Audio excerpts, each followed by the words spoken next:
Hello everyone, एक बार फिर से आप सभी का क्रेजी जी के ट्रिक के वीकली करंट अफेयर की सीरीज़ में स्वागत है। आज के इस सेशन में हम लास्ट वीक के टॉप 25 क्वेश्चन को यहाँ पर डिस्कस करेंगे करंट अफेयर के, जो कि बहुत ही इंपॉर्टेंट है और आने वाली एग्जाम में आपको डेफिनेटली देखने को मिलेंगे। इसलिए सेशन को एंड तक देखिए, पसंद आए तो लाइक और शेयर कर दीजिएगा। चैनल पर पहली बार आए हैं तो चैनल को सब्सक्राइब कर लीजिए। चलिए शुरू करते हैं। सबसे पहला इंपॉर्टेंट क्वेश्चन, हाल ही में भारत के नए मुख्य चुनाव आयुक्त के रूप में किसे नियुक्त किया गया? यहाँ पर बात हो रही है चीफ इलेक्शन कमिश्नर की। इंडियन कॉन्स्टिट्यूशन के आर्टिकल 324 में राष्ट्रीय निर्वाचन आयोग का उल्लेख किया गया है, जिसमें एक मुख्य निर्वाचन आयुक्त होता है और 2 अन्य निर्वाचन आयुक्त होते हैं। तो इस तरीके से हाल ही में चीफ इलेक्शन कमिश्नर की नियुक्ति की गई है भारत के राष्ट्रपति के द्वारा, और ये बनाए गए हैं ज्ञानेश कुमार। आंसर हो जाएगा यहाँ पर आंसर सी। 17 फरवरी 2025 को ज्ञानेश कुमार को भारत का 26वां चीफ इलेक्शन कमिश्नर अपॉइंट किया गया। इनके पहले अभी तक चीफ इलेक्शन कमिश्नर के रूप में राजीव कुमार कार्यरत थे। राजीव कुमार को रिप्लेस किया है ज्ञानेश कुमार ने।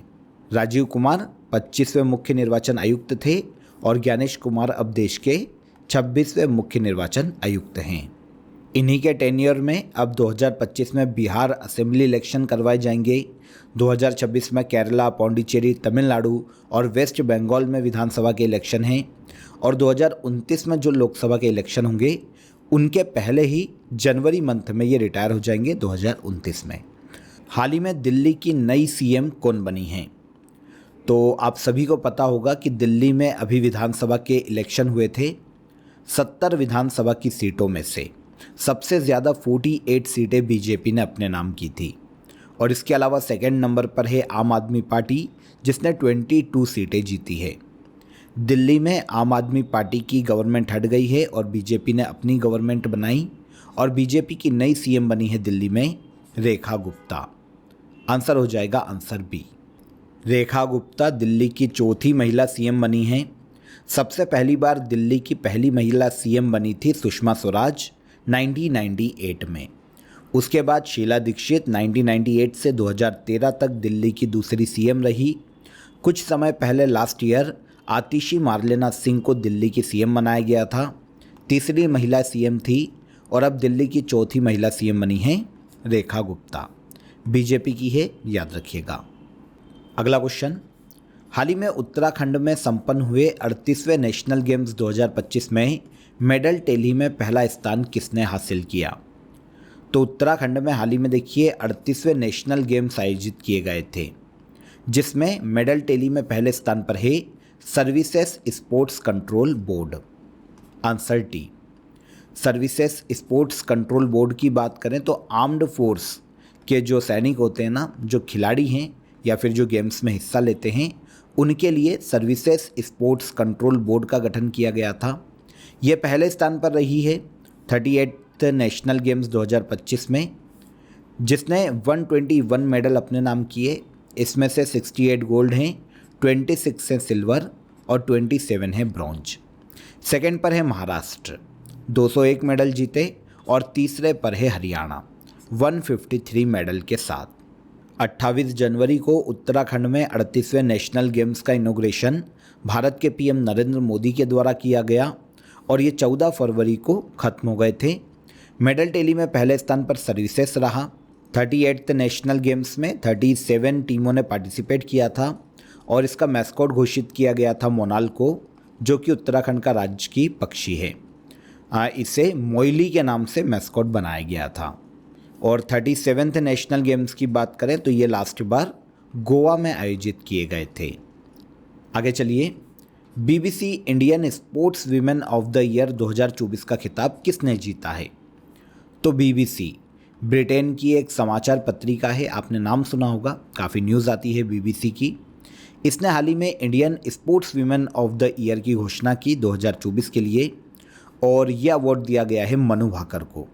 देखिए, बीबीसी के द्वारा लास्ट 1 ईयर में या लास्ट ईयर जिसने भी अच्छा प्रदर्शन किया है, उन स्पोर्ट्स वीमेन के लिए जारी की जाती है Indian sports women of the year award. अलग अलग कैटेगरीज है इसमें। अगर हम बात करें अदर कैटेगरीज़ की, तो देखिए Indian sports women of the year का अवार्ड तो मिल गया मनु भाकर को। इसके अलावा Indian para sports women of the year की बात करें तो ये अवार्ड दिया गया अवनी लेखरा को, ये भी इंडियन शूटर हैं। BBC emerging athlete of the year की बात करें तो शीतल देवी आर्चरी के लिए दिया गया। लाइफ टाइम अचीवमेंट अवार्ड दिया गया मिताली राज को, ये क्रिकेटर हैं। BBC Indian sports women of the year ये दिया गया मनु भाकर, शूटिंग की खिलाड़ी है। तो ये 4 अवार्ड इंपॉर्टेंट है बीबीसी के। इसमें देखिए कैजुअली मैं आपको 2-2 लाइन बता देता हूँ। मनु भाकर एक ओलंपिक में 2 मेडल जीतने वाली पहली भारतीय महिला एथलीट है। इन्होंने पेरिस ओलंपिक में आपको पता है शूटिंग में जीते थे 2 ब्रॉन्ज मेडल। इसके अलावा अवनी लेखरा की यहाँ पर बात करें तो टोक्यो ओलंपिक जो हुआ था 2020 में, टोक्यो पैरा ओलंपिक, उसमें इन्होंने गोल्ड मेडल और ब्रॉन्ज मेडल जीता था शूटिंग में, और पेरिस ओलंपिक में भी इन्होंने गोल्ड मेडल जीता है। शीतल देवी की बात करें तो इन्होंने आर्चरी में अभी पेरिस पैरालंपिक में ब्रॉन्ज मेडल अपने नाम किया था। और मिताली राज बहुत ही फेमस इंडियन फीमेल क्रिकेटर हैं। तो इन सभी को अलग अलग अवार्ड से सम्मानित किया गया है बीबीसी के द्वारा। BBC Indian sports women of the year award की शुरुआत बीबीसी के द्वारा 2019 में की गई थी और इस साल ये इसका 5वां एडिशन है। अब आ जाइए फ्रेंड्स, आप सभी को आज का ऑफर ऑफ द डे बता देता हूँ। तो आप सभी के लिए कंप्लीट मैथ्स सॉल्यूशन यहाँ पर अवेलेबल है, जिसमें आपको देखिए arithmetic foundation, advance foundation, calculation booster, 70 hour maths quick revision, 70 days maths practice batch और इसके अलावा मैथ्स की क्वेश्चन बैंक इस सिंगल पैकेज में अवेलेबल है। देखिए इसका प्राइस आपके लिए अभी काफ़ी नॉमिनल रखा गया है 199। अगर आप इन सभी कोर्सेज़ को इंडिविजुअल लेने जाएंगे तो ये आपको ऑलमोस्ट 1000 तक पड़ जाएंगे। तो अभी आप इसे ज्वाइन कर सकते हैं 199 रुपीज़ में 24 आवर के लिए। डिस्क्रिप्शन में मैंने आपको लिंक दे दी है, वहाँ पर जाकर आप कंप्लीट मैथ्स सॉल्यूशन को ज्वाइन कर सकते हैं। आई होप ऑफर अच्छा लगा होगा। नेक्स्ट क्वेश्चन पर चलिए। टाइम मैगजीन की विमेन ऑफ द ईयर 2025 सूची में स्थान पाने वाली एकमात्र भारतीय महिला कौन है? तो टाइम मैगजीन ने हाल ही में विमेन ऑफ द ईयर 2025 की एक लिस्ट जारी की है। देखिए पहले इससे समझ लेते हैं कि लिस्ट क्या है। ओके, यह जो सूची है ना, दुनिया की 13 प्रभावशाली महिलाओं को सम्मानित करती है हर साल। 2025 की इस लिस्ट में 13 महिलाओं में एकमात्र भारतीय महिला को शामिल किया गया, जिनका नाम है पूर्णिमा देवी बर्मन। अब पूर्णिमा देवी बर्मन की बात करें कि ये कौन है, तो असम की रहने वाली एक वाइल्ड लाइफ संरक्षिका है, बायोलॉजिस्ट है पूर्णिमा देवी बर्मन। पूर्वोत्तर भारत में सारस की एक प्रजाति पाई जाती है जिसे ग्रेटर एडजुटेंट स्टॉर्क के नाम से जाना जाता है। हरगीला भी इसे कहा जाता है। इसके संरक्षण के लिए पूर्णिमा देवी बर्मन ने काम किया है, इसीलिए टाइम मैगजीन के द्वारा इन्हें विमेन ऑफ द ईयर 2025 की लिस्ट में शामिल किया गया। वैसे पूर्णिमा देवी बर्मन को 2017 में नारी शक्ति पुरस्कार से सम्मानित किया जा चुका है और 2022 में इन्हें चैंपियंस ऑफ द अर्थ में शामिल किया गया था, जो कि UNEP united nation environment programme के द्वारा निकाली जाने वाली अवार्ड है। तो चैंपियन ऑफ द अर्थ बनी थी 2022 में और 2017 में नारी शक्ति सम्मान। अब टाइम मैगजीन ने इन्हें विमेन ऑफ द ईयर 2025 की लिस्ट में शामिल किया है। पूर्णिमा देवी बर्मन। हाल ही में पद्मश्री पुरस्कार से सम्मानित सुकरी बोम्बगोड़ा का निधन हो गया। वह किस क्षेत्र से संबंधित थी? तो एक फोक म्यूज़िक है जो कि दक्षिण भारत में कर्नाटका में बहुत ही फेमस है, हलाक्की फोक म्यूज़िक। इनके लिए सुकरी बोम्बगोड़ा को जाना जाता था। मतलब फोक म्यूज़िक या लोक संगीत से संबंधित सुकरी बोम्बगोड़ा का हाल ही में निधन हो गया। आपको पता है सुकरी बोम्बगोड़ा को walking encyclopedia of Halakki folk music के नाम से पुकारा जाता था। हाल ही में इनका निधन हो गया। 2017 में इंडियन गवर्नमेंट ने इन्हें पद्मश्री से सम्मानित किया था फोक म्यूज़िक में इनके कंट्रीब्यूशन के लिए, और 1999 में इन्हें ज्ञानपीठ पुरस्कार भी दिया जा चुका है। ये भारत के कर्नाटक की हलाक्की कम्युनिटी की प्रसिद्ध लोक गायिका है। अगला क्वेश्चन, धर्म गार्जियन संयुक्त सैन्य अभ्यास किन 2 देशों के बीच आयोजित किया जाता है? धर्म गार्जियन जॉइंट मिलिट्री एक्सरसाइज, इसका आयोजन किया जाता है इंडिया और जापान की सेना के मध्य में। इसी मंथ ये 25 फरवरी को शुरू होगा और 9 मार्च तक इसका आयोजन जापान के माउंट फ्यूजी में किया जाएगा। उद्देश्य क्या है? दोनों देशों के मध्य में काउंटर टेररिज्म ड्रिल संचालित करना और दोनों सेनाओं के मध्य में आपसी सहयोग स्थापित करना धर्म गार्जियन को आयोजित किए जाने का मुख्य उद्देश्य है। सबसे पहली बार इसकी शुरुआत की गई थी 2018 में। इस साल ये इसका 6th एडिशन है। 5th एडिशन की बात करें तो ये 2024 में भारत के राजस्थान में आयोजित किया गया था। अब 6th एडिशन जापान के माउंट फ्यूजी में आयोजित किया जा रहा है धर्म गार्जियन का, इंडिया और जापान की सेना के मध्य में। बाफ्टा फिल्म अवार्ड 2025 में बेस्ट फिल्म का अवार्ड किसने जीता? तो ब्रिटिश एकेडमिक फिल्म अवार्ड को ही बाफ्टा के नाम से जाना जाता है। ब्रिटेन में सिनेमा के क्षेत्र में मूवीज़ को दिए जाने वाले अवार्ड हैं। अब 2025 में हाल ही में बाफ्टा फिल्म अवार्ड का आयोजन लंदन के रॉयल फेस्टिवल हॉल में किया गया। यहाँ पर बेस्ट फिल्म का जो अवार्ड है वो दिया गया कॉन्क्लेव मूवी को। यहाँ पर मेन अवार्ड की एक छोटी सी लिस्ट में आपको बता देता हूँ। बेस्ट फिल्म का अवार्ड दिया गया कॉन्क्लेव मूवी को। आउटस्टैंडिंग ब्रिटिश फिल्म की बात करें तो ये भी कॉन्क्लेव है। बेस्ट डायरेक्टर का अवार्ड दिया गया ब्रैडी कॉर्बेट को द ब्रूटलिस्ट मूवी के लिए। बेस्ट एक्टर का अवार्ड दिया गया एड्रिन ब्रॉडी को द ब्रूटलिस्ट मूवी के लिए। बेस्ट एक्ट्रेस का अवार्ड दिया गया माइकी मेडिसन को एनोरा मूवी के लिए। मोस्ट अवार्ड मतलब सबसे ज़्यादा जो अवार्ड दिए गए वो द ब्रूटलिस्ट और कॉन्क्लेव मूवी को ही दिए गए हैं। 4 अवार्ड इन्होंने बाफ्टा में अपने नाम किए। यहाँ पर क्वेश्चन हमारा बेस्ट फिल्म से है, तो ये किसे दिया गया? कॉन्क्लेव को। 1949 में सबसे पहली बार बाफ्टा अवार्ड की शुरुआत की गई थी। ब्रिटेन में मूवीज़ को या टेलीविज़न आर्ट को दिया जाने वाला अवार्ड है। इसके बाद आ गया ये एशियन विंटर गेम्स 2025 में पदक तालिका में पहला स्थान किस देश ने हासिल किया? पहला क्वेश्चन तो देखिए ये आता है कि आयोजन कहाँ हुआ। तो आयोजन किया गया है चीन के हॉर्बिन में। 7 से लेकर 14 फरवरी तक चीन के हॉर्बिन में इसका आयोजन किया गया था और इस साल एशियन विंटर गेम्स का ये 9th एडिशन है। सबसे पहली बार इसकी शुरुआत पहला एडिशन 1986 में आयोजित किया गया जापान के सप्पोरो में और 2017 में इसका 8th एडिशन आयोजित हुआ था, आखिरी वाला, ये भी जापान के सप्पोरो में हुआ था। अब जो 9th एडिशन है चीन के हॉर्बिन में आयोजित किया गया। अब देखिए मेडल टेली की बात करें यहाँ पर, तो मेडल टेली में यहाँ पर चाइना ही मेडल टेली में पहले स्थान पर रहा। यहाँ पर आप मेडल टेली देखिए, यहाँ पर मैंने आपको मेंशन कर दी है। चाइना ने पहला स्थान प्राप्त किया, सेकंड पर रहा साउथ कोरिया और जापान इस मेडल टेली में तीसरे स्थान पर रहा है। आपको एक इंटरेस्टिंग फैक्ट बताता हूँ कि इंडिया ने एशियन विंटर गेम्स के इतिहास में अभी तक कभी भी मेडल हासिल नहीं किया है। इवन इस बार भी 59 एथलीट का हमने दल भेजा था, लेकिन हमने एक भी मेडल नहीं जीता। एशियन विंटर गेम्स 2025 में मेडल टेली में पहले स्थान पर कौन? चाइना। और आयोजन भी कहाँ किया गया? चाइना में। वैसे तो 4 साल के अंतराल में इसका आयोजन होता है, लेकिन लास्ट वाला कोविड के कारण 2021 में आयोजित नहीं किया गया था और अब 2025 में 9th एडिशन आयोजन किया गया। World day of social justice कब मनाया जाता है? World day of social justice हर साल मनाया जाता है 20 फ़रवरी को। उद्देश्य क्या है? तो पूरे वर्ल्ड में इक्वलिटी, निष्पक्षता को बढ़ावा देना, gender inequality, human right violation के खिलाफ पूरे वर्ल्ड को जागरूक करना, अवेयर करना, यह मुख्य उद्देश्य है world day of social justice को मनाए जाने का। यूनाइटेड नेशन जनरल असेंबली ने 2007 में इसकी घोषणा कर दी थी, लेकिन यह पहली बार 2009 में बनाया गया था। कब मनाया जाता है? 20 फरवरी को।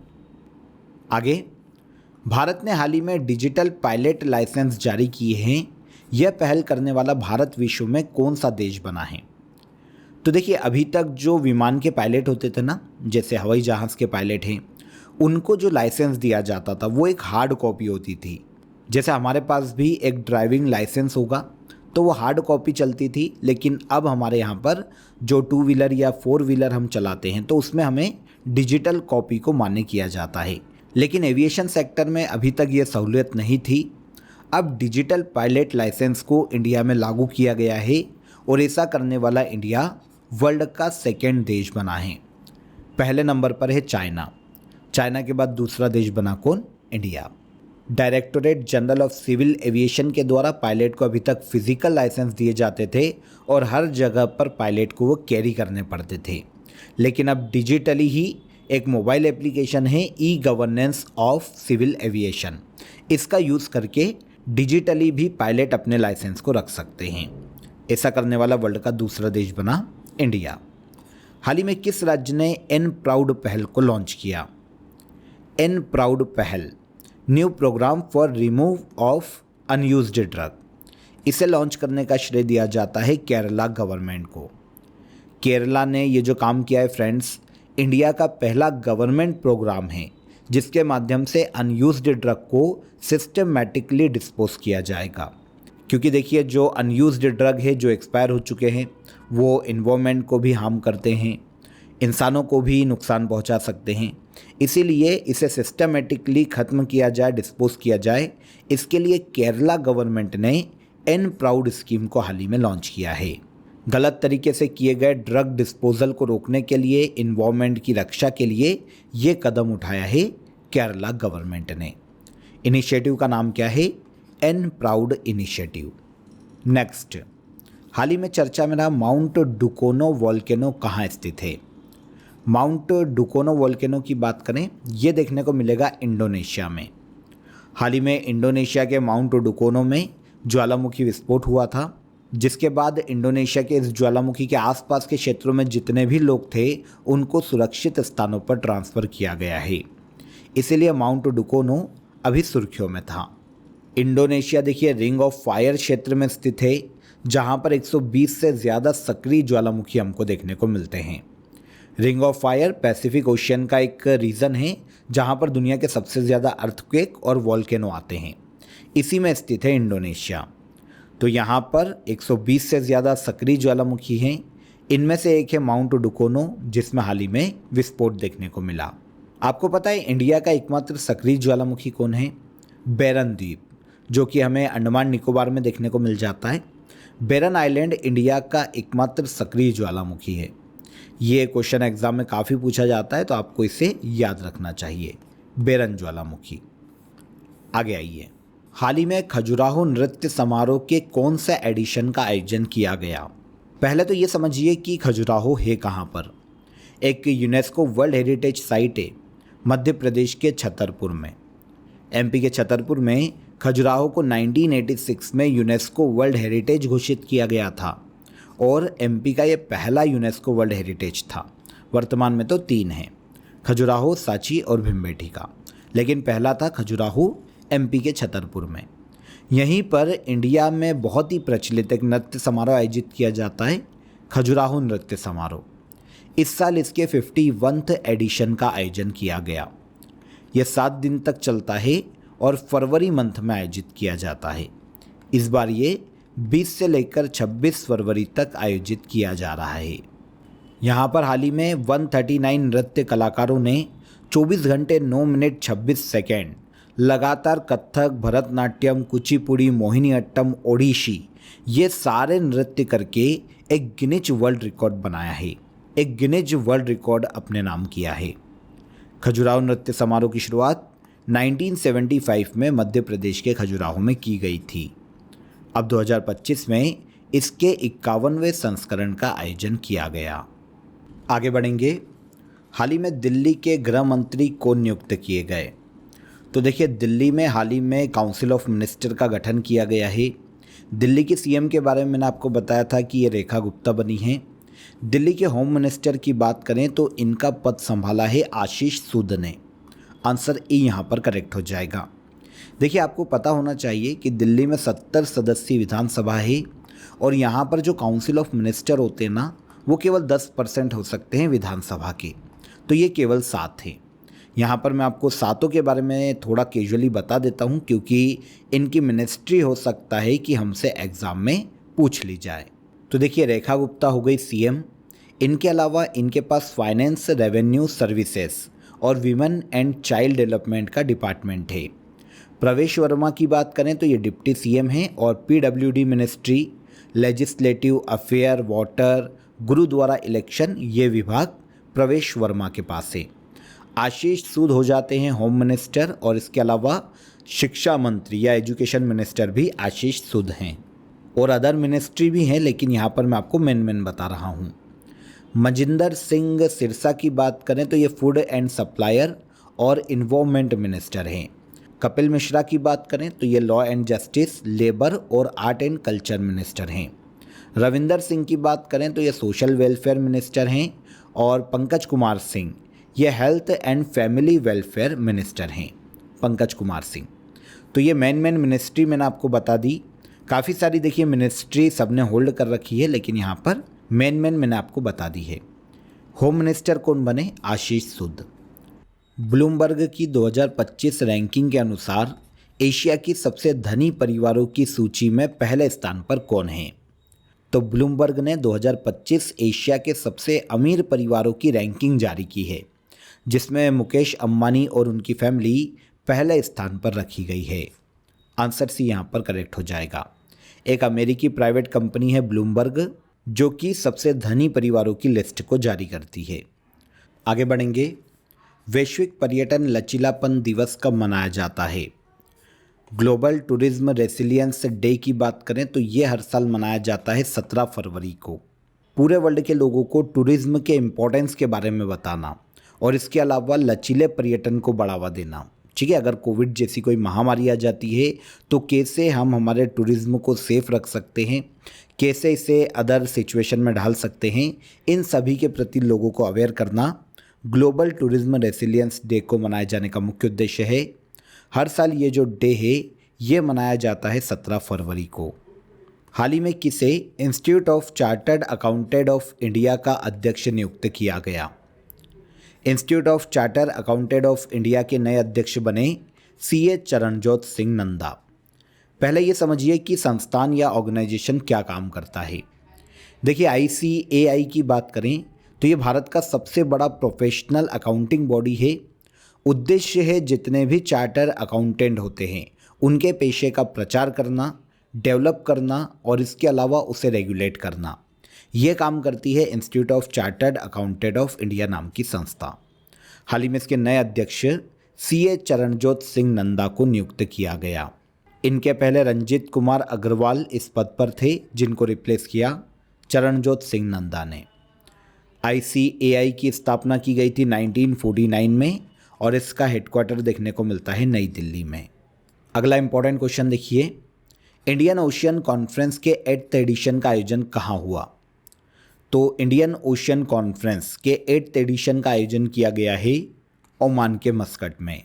इंडियन ओशियन रीजन में क्षेत्रीय सहयोग को बढ़ावा देना, मैरीटाइम सिक्योरिटी को बढ़ावा देना, देशों के मध्य में इकोनॉमिक डेवलपमेंट के लिए चर्चा करना, इन्वायरमेंटल सस्टेनेबिलिटी को बढ़ावा देना और इस पर चर्चा करना इंडियन ओशियन कॉन्फ्रेंस को आयोजित किए जाने का मुख्य उद्देश्य है। सबसे पहली बार इसके पहले एडिशन की शुरुआत की गई थी 2016 में, और यह आयोजित किया गया था सिंगापुर में। 7th एडिशन 2024 में ऑस्ट्रेलिया के पर्थ में आयोजित किया गया, और अब 8th एडिशन का आयोजन किया गया इंडियन ओशियन कॉन्फ्रेंस के ओमान के मस्कट में। हाल ही में लाया गया नक्शा कैंपेन किस मिनिस्ट्री से संबंधित है? तो ये संबंधित है ग्रामीण विकास एवं कृषि एवं किसान कल्याण मंत्रालय से। कृषि मंत्री शिवराज सिंह चौहान ने हाल ही में नक्शा कैंपेन की शुरुआत की है, और इसके लिए 194 करोड़ रुपए का बजट भी आवंटित किया है। स्कीम क्या है, योजना क्या है, इसको समझिए, या फिर कैंपेन क्या है। तो शहरी क्षेत्रों में भूमि का यहाँ पर मैपिंग की जाएगी ड्रोन के माध्यम से, सैटेलाइट के माध्यम से, ताकि शहरी क्षेत्रों की भूमि की सटीक और डिजिटल मैपिंग की जा सके। तो नक्शा कैंपेन ग्रामीण विकास एवं कृषि एवं किसान कल्याण मंत्रालय की पहल है। हाल ही में 10 टन वर्टिकल प्लेटनरी मिक्सर, जो कि ठोस प्रणोदकों के लिए दुनिया का सबसे बड़ा मिक्सर है, किस संगठन के द्वारा विकसित किया गया? तो 10 टन वर्टिकल प्लेनेटरी मिक्सर, जो कि देखिए सॉलिड प्रोपिलेंट्स के लिए दुनिया का सबसे बड़ा मिक्सर है, इसे डेवलप करने का श्रेय दिया जाता है इसरो को। देखिए होता क्या है ये समझिए। आपको पता है जो रॉकेट भेजे जाते हैं, लॉन्च किए जाते हैं, उसमें एक ईंधन का यूज़ किया जाता है, फ्यूल का यूज़ किया जाता है, और ये जो फ्यूल है अलग अलग सब्सटेंस से मिलकर बनता है। तो इन सभी अलग अलग जो सब्सटेंस हैं, जो पदार्थ हैं, उनको मिलाने के लिए, मिक्स करने के लिए 10 टन वर्टिकल प्लेनेटरी मिक्सर बनाया गया है और इसे बनाने का श्रेय दिया गया इंडियन स्पेस रिसर्च ऑर्गेनाइजेशन को। 150 टन तक इसका वेट है मिक्सर का और 10 टन मटेरियल को ये एक साथ मिक्स कर सकता है। मिजोरम और अरुणाचल प्रदेश का स्थापना दिवस कब मनाया जाता है? तो मिजोरम और अरुणाचल प्रदेश का फाउंडेशन डे मनाया जाता है हर साल 20 फरवरी को। यहाँ पर आपको 2 अमेंडमेंट पता होना चाहिए, एक है 53 अमेंडमेंट एक्ट और एक है 55 अमेंडमेंट एक्ट, और ये दोनों ही लाए गए थे 1986 में। 1986 में 53 अमेंडमेंट एक्ट के माध्यम से मिजोरम को भारत का 23वां राज्य बनाया गया और अरुणाचल प्रदेश को 55वें संविधान संशोधन के द्वारा 1986 में भारत का 24वां राज्य घोषित किया गया। क्योंकि 20 फरवरी 1986 में इन दोनों राज्यों की स्थापना की गई थी, इसलिए 20 फरवरी को दोनों राज्यों का स्थापना दिवस मनाया जाता है। ओके, इसके बाद भारत सरकार ने हाल ही में चीफ इकोनॉमिक एडवाइज़र वी अनंत नागेश्वरन के कार्यकाल को कब तक के लिए बढ़ा दिया है? चीफ इकोनॉमिक एडवाइज़र की बात करें तो भारत सरकार को इकोनॉमिक मुद्दे पर सलाह देने का ये काम करता है। इसका जो पद है केंद्र में सेक्रेटरी के बराबर होता है, भारत का जो सेक्रेटरी होता है उसके बराबर का पद है। और सबसे इम्पॉर्टेंट, भारत में इकोनॉमिक सर्वे जारी करने वाली जो कमेटी है उसका अध्यक्ष हमेशा चीफ इकोनॉमिक एडवाइज़र होता है। इस पद पर अभी तक वी अनंत नागेश्वरन कार्यरत थे। 2022 में इनकी नियुक्ति की गई थी। 2025 में इनका कार्यकाल खत्म होने वाला था, लेकिन अब इनके कार्यकाल को 2 साल का एक्सटेंड दिया गया है और मार्च 2027 तक चीफ इकोनॉमिक एडवाइज़र के रूप में काम करते रहेंगे वी अनंत नागेश्वरन। तो आंसर हो जाएगा आंसर सी। कब तक के लिए कार्यकाल बढ़ाया गया? मार्च 2027 तक के लिए। भारत का पहला वर्टिकल बायफेशियल सोलर प्लांट कहाँ लॉन्च किया गया? वर्टिकल बायफेशियल का मतलब है इस तरीके से ज़मीन पर उसे खड़ा स्थापित करना और दोनों तरफ से ये सोलर एनर्जी को कैप्चर कर सकता है और सोलर एनर्जी प्रोड्यूस कर सकता है। सूर्य की किरणों को कैप्चर करेगा और सोलर एनर्जी को प्रोड्यूस करेगा। तो इस तरीके से इंडिया का पहला वर्टिकल बायफेशियल सोलर प्लांट नई दिल्ली में मेट्रो ब्रिज पर स्थापित किया गया। आंसर हो जाएगा नई दिल्ली। इसके बाद आज के वीकली करंट अफेयर का लास्ट क्वेश्चन, फरवरी 2025 में भूकंप झुंड के कारण किस देश ने अपने कुछ एरियाज़ में इमरजेंसी डिक्लेयर की है? पहले देखिए, सबसे पहले तो यहाँ पर अर्थक्वेक स्वार्म की हम बात कर लेते हैं, भूकंप झुंड की। देखिए, किसी भी एरिया में छोटी तीव्रता के या कम तीव्रता के अगर लगातार बहुत ज़्यादा भूकंप आते हैं जो कि कई दिनों तक और कई महीनों तक चल सकते हैं, तो ऐसे हजारों भूकंप जब आते हैं कम कम तीव्रता के, तो इन्हें कहा जाता है अर्थक्वेक स्वार्म। तो हाल ही में फरवरी 2025 में अर्थक्वेक स्वार्म के कारण अपने कुछ एरियाज़ में इमरजेंसी को डिक्लेयर किया है ग्रीस ने। 26 जनवरी 2025 से अब तक 15,000 से ज़्यादा छोटे छोटे भूकंप ग्रीस के अलग अलग एरियाज़ में देखने को मिले हैं। ऐसे एरियाज़ में ग्रीस ने अपने यहाँ पर इमरजेंसी को डिक्लेयर किया है। क्लियर? तो यहाँ पर देखिए, हमने वीकली करंट अफेयर की सीरीज़ में 17 से लेकर 23 फरवरी तक के सभी करंट अफेयर को डिटेल में डिस्कस किया, एक एक फैक्ट को समझा। अगर आपको वीडियो पसंद आया हो तो वीडियो को लाइक और शेयर कर दीजिए। चैनल पर पहली बार आए हैं तो चैनल को सब्सक्राइब कर लीजिए। फिर मुलाकात करेंगे नेक्स्ट डे के करंट अफेयर में। तब तक अपना ख्याल रखिएगा। जय हिंद, जय भारत।